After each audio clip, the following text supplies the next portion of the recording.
When we talk about food, the first thought that pops in our head is that food is the basis of all kinds of life on this planet.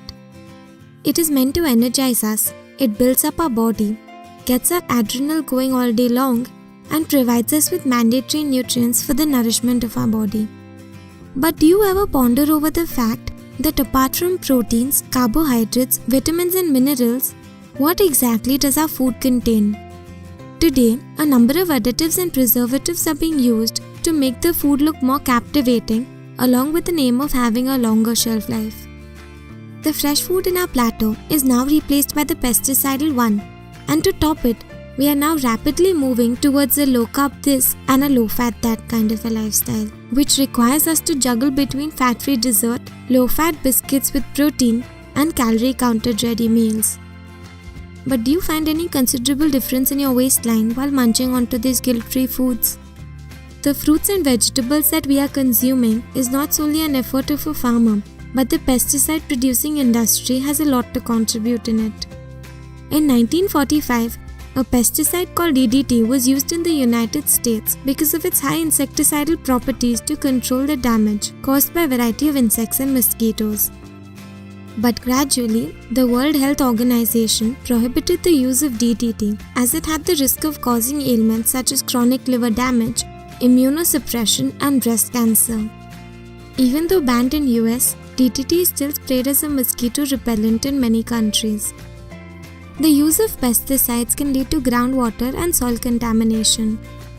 A wide number of herbicides such as atrazine are used as weed killers in the production of sugarcane, potato, grapes and maize.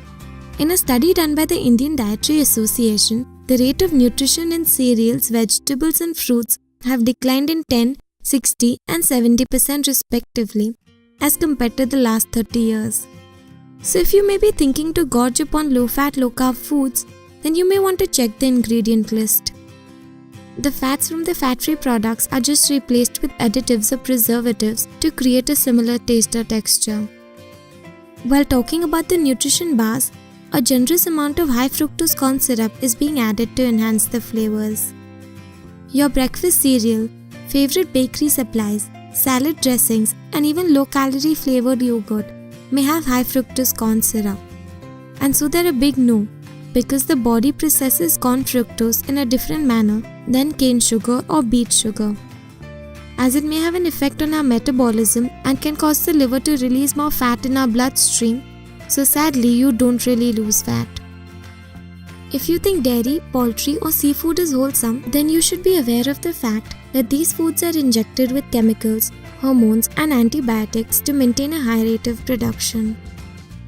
Injecting hormones like estrogen and testosterone in cattle to increase their weight and growth hormones such as RBGH by the dairy farmers to increase the milk production is very common. Even fish is contaminated by antidepressant drug called Prozac, and when consumed by humans, this can cause many chronic diseases including cancer and infertility. Are you among the people who like a platter as vibrant as Woodgear? Then my friend, you're having more of carcinogenic compounds. The artificial color in your food is a result of petroleum-derived food dyes, and the use of these are strictly limited as they can cause behavioral problems. So what can be done then? We can opt for more organically produced stuff. Use some good oils and vinegar while making the salad dressing.